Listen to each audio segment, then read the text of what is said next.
Ireland in October 2023 renewed its commitment to the Asia-Pacific region till 2025, announcing an update to its Asia-Pacific strategy. As a part of this, on the 9th of January 2024, Ireland, its Secretary General Joe Hackett, its Ambassador Kevin Kelly here in India, launched a Hindi translation of this document, emphasizing that India is front and center of the Irish strategy in the Asia-Pacific region. Today we have with us His Excellency Kevin Kelly, the Ambassador of Ireland to India, to discuss the Irish Asia-Pacific strategy along with the general Ireland-India ties, amongst other things. Thank you, sir, for joining us at ThePrint. Thank you very much. Good morning. Good morning. So my first question to you is, last month, the Secretary General, Mr. Hackett, when he came, he emphasized that two things. One, India is front and center to the Irish thinking in the Asia-Pacific region. And two, that even though Ireland calls it the Asia-Pacific strategy, unlike a lot of other countries who've changed this nomenclature to the Indo-Pacific strategy, it doesn't mean that Ireland is any different in thinking of India as a central pillar to this region. So what really is Ireland's commitment now to the Asia-Pacific region, and India in particular, going forward in the next couple of years? Well, first of all, I would say it's no accident that the first country that we've launched a version, a local language version of this strategy is in India. India is hugely important to Ireland. It actually is the first country in this whole region that we established diplomatic relations. 75 years ago, and we opened our embassy in India 60 years ago. So it's India has always been very important for us.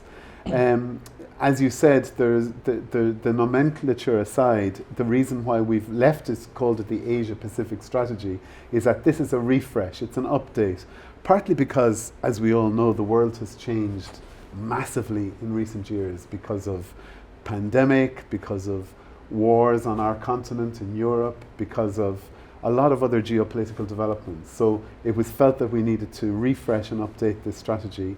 And so our Secretary General came to India for the first trip of the year and launched the Hindi version of that new strategy. India is front and central. India, as we know, the fifth largest economy in the world, now the most populous country in the world. Ireland is a very small country on the Atlantic Ocean, but we really see huge importance in deepening and developing our relationship. And I'm a relatively new ambassador in India. I've just presented my credentials to Her Excellency the President just before Christmas, and so I've come with a huge demand from my minister to increase that relationship. And I'm happy to say that there's a lot happening already. So not many people know that now 1% of the population of my country are from India. We have about 10,000 Indian students every year coming to study in Irish universities. And the level of trade for the size of our country is quite healthy. It's about two-way trade of about 10 billion euros per year, which is not insignificant, but there is huge potential to grow it. So this Asia-Pacific strategy, and specifically the language in there prioritizing India, is about developing political links, developing economic trade links further, and also people-to-people and cultural links. So I have a huge amount of ambition on all of those angles, and I'm happy to talk to you about them if you want.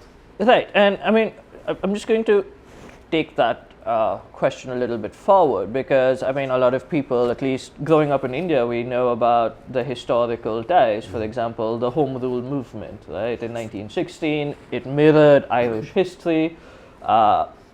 So we have these sort of cultural links that spoken about in history textbooks across the country, but maybe not sort of re-emphasized. So I want to pick on this idea of building people to people or cultural links that you mentioned. And how exactly does the Irish government see itself in sort of pushing this forward, given that, you know, India is a large country, we have multiple languages, multiple ethnicities. So where do you see your role and the Irish administration's larger role in this?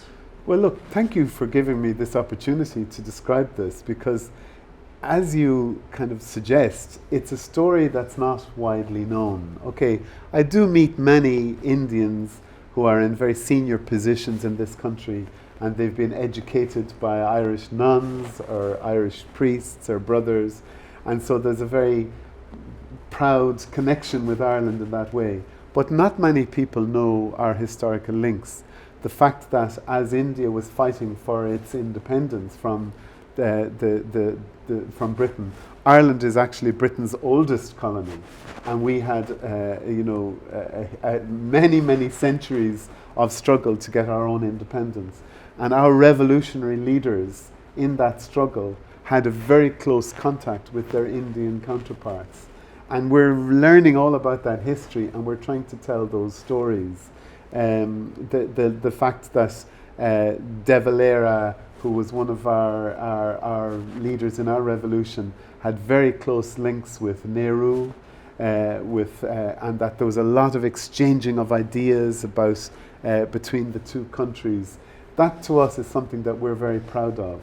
We're also very proud of the fact that Little Ireland, with our constitution, in fact helped to influence the Indian constitution. We're not the only country, because the Indian framers of your constitution were very clever. They looked around the world for some of the best examples of constitutions. But some of the language in the Indian constitution is borrowed from our constitution, which is something we're very, very proud of. So those kind of historical links, they go back a long way. But of course there's a big danger that you'll forget them, and that a younger generation of Indians won't know about this little island and the proud history that we have with your great nation. So it's my job as ambassador to tell those stories. I'm really glad that one of the outcomes of the visit of our Secretary General is that he's agreed to increase our staffing here in the embassy. We're going to have a full-time cultural attaché working with our embassy, and my hope is that we will be bringing Irish theatre, Irish drama, Irish writing to India, and we will find ways of that kind of collaboration between Indian culture and Irish culture. I'm also incidentally working very well with the Indian ambassador in Dublin, and also trying to that we will collaborate, so that as much as we have an Irish presence in the cultural landscape in India, that we'll also have an Indian cultural presence in Ireland. And so this is a very tangible way that we're going to mark the 75th anniversary of our diplomatic relations. Right. So that's sort of the cultural and people-to-people ties. And in your first answer, you had mentioned, that there's a sizable trade, about 10 billion euros between India and Ireland. And one of the questions that keeps coming up in this relationship is, as a member of the European Union, yes, right, the trade itself, for example, free trade agreements, is negotiated at the European Union level, and there's been one in discussion with India for close to 17 years now. I think 2007 was when it first began, and then there was a change, sort of rechange in 2014-15, and then now a new set of negotiations in 2022. So I think this is the third or fourth iteration of this. But then a lot of people say that there's a lot of political will this time to have this trade agreement signed, a free trade agreement between EU and India. So what do you see in this conversation, right? Where do you see this conversation going? Is there, from the few months you've been here, what you've heard, is there a lot more political motivation and will to see this done? Is it something you think that is beneficial, or are there, larger question marks to the free trade agreement? Okay, well, first thing I would say is that Ireland is probably one of the most committed members of the European Union. It has been transformative for our country. And if you do public surveys in Ireland, we're one of the countries, the member states, that has the highest level of support for EU membership. Consistently, over 90% of the population are proud of our association with Europe, because of the benefits it's brought in terms of trade, in terms of our values, in terms of progress that's been made, hugely transformative. So we're a very committed member of the EU. So everywhere we go, when we, like with India, we want to have very strong bilateral relationships, but we very much look at that also through the lens of our membership of the EU. We're a strong believer in free trade agreements as well, and we know that they're complex, they're very complicated, and I think that's as it should be. It should take time to get the right agreement. There's no point in rushing into an agreement that's only half-baked. So we're not overly disappointed or frustrated that it has taken time. Of course, we want to get to the end of this road. We're very keen that it happens. We're a strong supporter of such a free trade agreement because we see huge opportunities for both sides.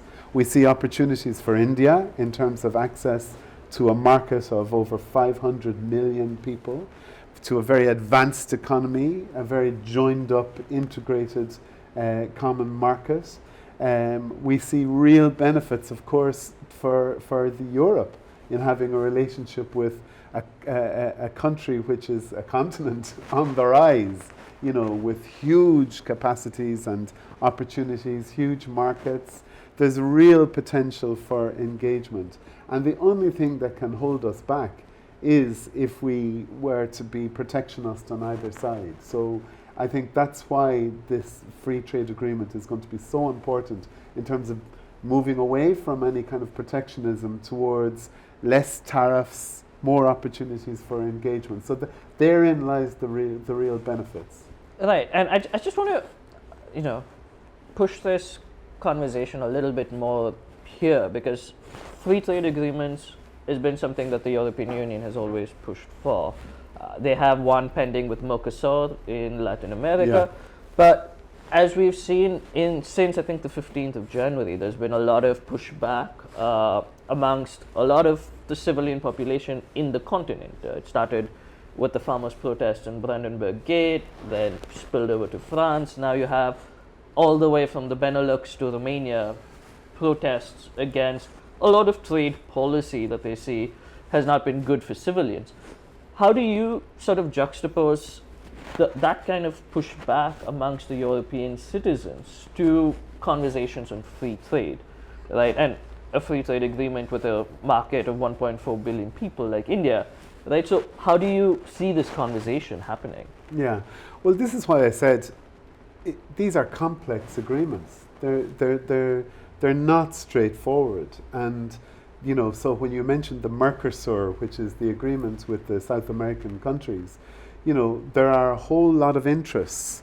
There's environmental interests. We've a very advanced and active and vibrant civil society in Europe that will always hold governments to account in terms of environmental standards.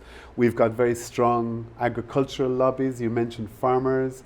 We have in Ireland a very strong beef industry, you know, as well. So there are all of these competing interests and concerns. What it is the job of governments to do is to navigate those interests and to make sure that the interests for both sides are coalesced.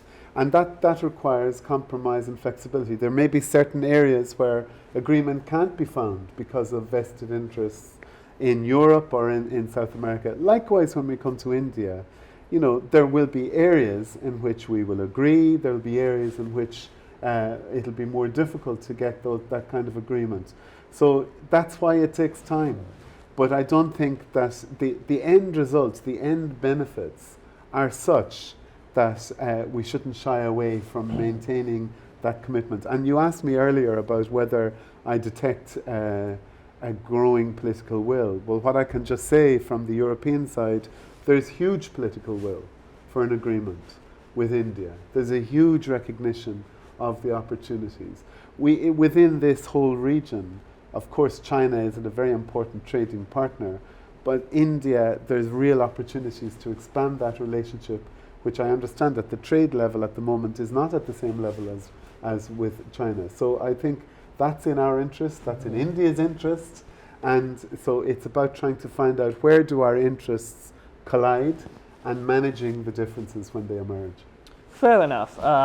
And now I just want to pivot slightly back to Ireland, and in the last couple of weeks, we've seen interesting developments where Stormont, the Parliament of Northern Ireland, finally has had a deal after I think two and a half years between the Democratic Unionist Party and Sinn Féin, where I think for the first time in history, a Catholic party is leading Yes. Stormont, and this is again given the troubles, the complicated history in Northern Ireland and colonialism. But one of the things that the DUP pushed for to return to government is lesser checks on the British Isles, which was something that the European Union required after Britain exited the EU in 2021, if I remember correctly, right? And now this new deal with the Windsor framework sort of changes that, which could potentially see more checks between Northern Ireland and Ireland. So, I mean, it's a very complicated this thing. But from your experience from this thing, how does this deal work out for ties between Northern Ireland and you know, the potential for any change from the Good Friday paradigm of 1997? Well, you're obviously very well informed about the politics, but it is very, very complex. So maybe for your viewers, just to back a little bit, just to explain the context here. So within Northern Ireland, as you said, we had generations of conflict. We had a struggle in Northern Ireland. We had many people who lost their lives from different communities. So, and we had, as you said, a majority community in Northern Ireland who are unionist and want to maintain their relationship with Britain, and we had a smaller group nationalist who want a united Ireland. So in a very, that's a very simple way. So we had our Good Friday Agreement, which was a landmark peace agreement. It's a beautiful agreement in many ways, in 1998, and it was a very creative solution. It brought together a whole new set of relationships between the two communities, like you said, that were to form a joint executive in Stormont, which is the government there. The relationship between Britain and Ireland, also through different institutional structures, and then also a relationship between the north of Ireland and the south, with a joint north-south ministerial bodies and a whole range. So very elaborate network of agreements. And okay, there were setbacks along the way. It hasn't been an easy, but peace has maintained. It's been a wonderful period since 1998, largely, where peace has returned to Northern Ireland, and the province has really progressed. Now, Brexit came, and it was a terrible shock for many. People in Northern Ireland voted against Brexit, but the overall UK voted for Brexit, and it brought about a big rupture in terms of, and it caused a little bit of instability in terms of Northern Ireland. Now, there was a whole range of reasons why the executive fell, but for 2 years we had no government in Northern Ireland. Sorry for the long introduction, but so now, really good news that last week the institutions are back up and running. And as you said, because of the election, for the first time ever, the Nationalist Party is in the lead. But I would say to you that they're joint. It's a First Minister and a Deputy First Minister, but effectively it's a co-leadership between the Nationalists and the Unionists. And I have to say, some of the messaging coming out since the new government has been formed are very positive, very progressive. Both sides wanting to work together, both sides trying to make this new dispensation work. The reason why the executive fell was because the unionist community felt that the Brexit agreement that the British government entered into didn't make them feel protected enough in their relationship with the UK. They felt that it eroded in some way the link between Northern Ireland and the rest of Britain. That was not our view as the Irish government. We felt that the agreement, there was never any threat to the constitutional status of Northern Ireland. But that was the feeling of the unionist community. Now, because of some very tough and detailed negotiations, the British government has managed to provide the assurances that the unionist community wanted in order to be able to go back into the executive. So what that means is that, you know, they are comfortable with the level of checks that will happen between goods.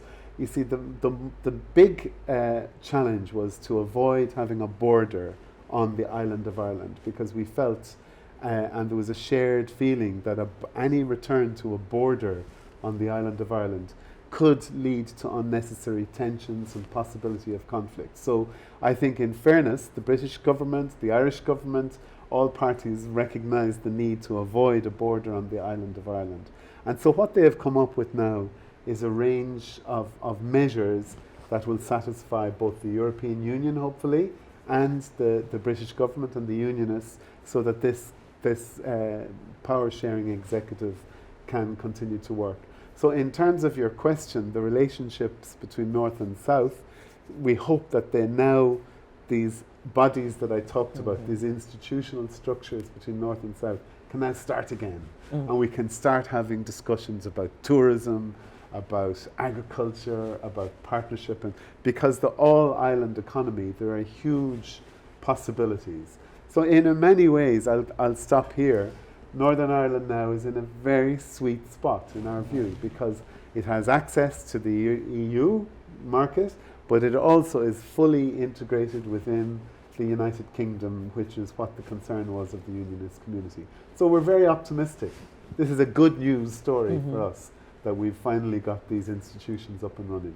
Right, and my final question, and I mean, like I said before the last question, it's a very complicated history, but then, you know, like you said, this seems to be good news, with President Biden himself congratulating Northern Ireland's return to government.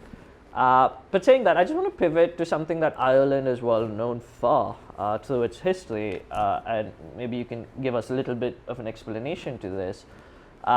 Ireland has always been an outlier within the Union, or within the European Union, when it comes to its position on Israel-Palestine.